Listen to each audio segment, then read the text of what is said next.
What is love? Well, for me, my father left when I was 2, and I was surrounded by aunts and uncles and even my grandmother who was divorced. So for me, love didn't last. Love was temporary, and it wasn't a forever thing.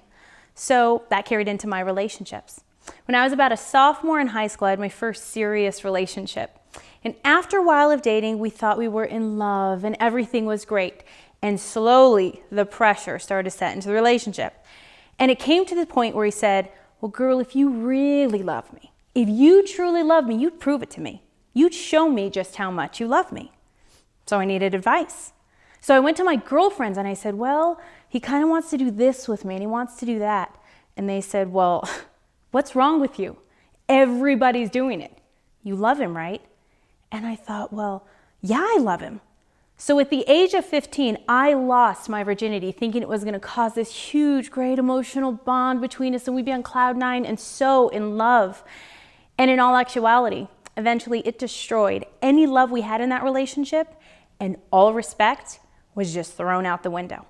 Because if I couldn't even respect my own body, how is he supposed to respect it? And after a while of dating, it seemed like he didn't want to spend time with me anymore. He was basically spending the time with my body. And when a girl is being used, she knows it. She knows it in the depths of her heart. She may deny it, she may ignore it, but she knows it, and I knew it. And after a while, we were constantly fighting. He was cheating on me, and we broke up and went our separate ways. Now, I will never forget the day when he walked away from me for the very last time. And as he walked away from me, all I could think about was that guy's taking something with him that never belonged to him in the first place. But I can't get it back, right? What's the point? It's already gone. So there I was in the cafeteria talking with my girlfriends. And I came to this conclusion, okay, if a guy can date me for about 6 months without sleeping with me, then he must love me. Then I'll sleep with him. And I think now 6 months. 6 months is the price that I put on my body. If he gives me just a little bit of that time, just a little bit of that attention, that's the definition of love. And I carried this mentality all through high school. He was the first guy that I slept with, but he wasn't the last because sin took me further than I ever wanted to go or ever expected to go. Now, after a while of living this lifestyle, I got into the partying, I got into the drinking, I got into the clubbing, I got into the drugs. You name it, I was into it. And granted, at the time, yeah, I thought it was a lot of fun. It was very attractive, and I know what that's like. But I also know what it's like to wake up the next day when that party's over, when your friends are gone, and when you're there by yourself. And I remember waking up thinking, I can't believe I did that last night. I hope I don't have to see his face in the hallway at school on Monday. What if everybody finds out what we did? All of these things constantly going through my head. But the night before, my friends would always say, oh, it's all fun and games. Don't worry about it. It's not a big deal. But the next day, the fun and games were over. And I remember one day waking up so disgusted and overwhelmed with the feeling of worthlessness. And I thought to myself, what's not the big deal here? My body, my self-respect, my dignity, what's not the big deal here? And I wasn't happy. And I knew I wasn't happy, but I thought, well, I'm damaged goods. It's already too late. There's nothing I can do. Now, after a while of living this lifestyle, my mother had an idea what was going on with me. And she said, well, there's a chastity talk at a church this weekend and you're going. And I said, what? I said, I am not going to a chastity talk to listen to some guy talk about sex. Thanks, but no thanks. She said, well, you're going if you like it or not. And I said, okay, fine. I'll sit in the back of the church for 15 minutes and then I'm out of there. I have a party to go to, I have friends to see. I don't have time. But in that 15 minutes, God had changed my life because he is the God of second chances.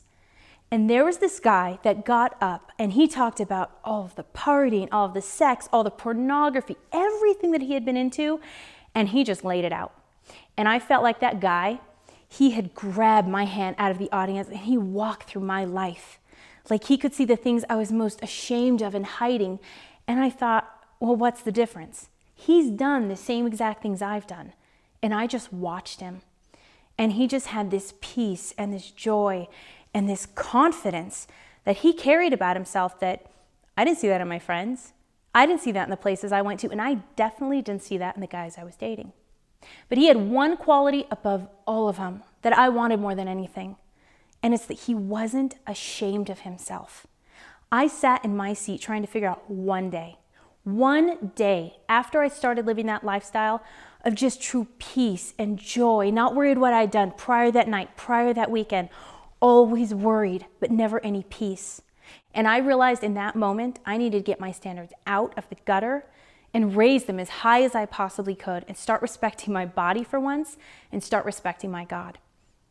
Now, our God is the God of second chances, and he changed my life. He turned me around, and he gave me the grace to get out of that lifestyle. And I tried so many times to get out of that lifestyle on my own because I was miserable, I wasn't happy, I was disgusted with myself, and I just needed to get out. And I tried so many times, and I promised myself, I'm never gonna do that again. And then the next weekend, I was doing the same exact things. But then I realized when you ask the grace from God, and I begged him to get me out of that lifestyle, he did. And if you really want to turn your life around, if you really want to start over, you have to do it with Jesus, or you're going to fall right back into the same old habits that you had. Now, after I turned my life around, well, a lot of my friends, they thought it was some big joke, right? They were constantly making fun of me. And I went home and I told someone what was going on. The best advice they could give me was, oh, don't worry about it. Just ignore it. You're doing the right thing. Well, I tell you today, if anyone makes fun of you for living out a lifestyle of chastity, of purity, of respecting your body, and you get made fun of for that, you remember it. You remember every single word they say to you. You go home, you make a book of it, you write it all down. Because when you stand on that altar one day in front of your husband, you tell me, where is the laughter? Where is the mockery? Who will be making fun of you then? Nobody. There will be complete silence in that church on that day. And any of those people that made fun of you would pay $1 million to be in your shoes. And your life is so much more than what is going on right now in this moment. And it doesn't matter who you are, where you've been, what you've done. It doesn't matter. All that matters now is where you go from here.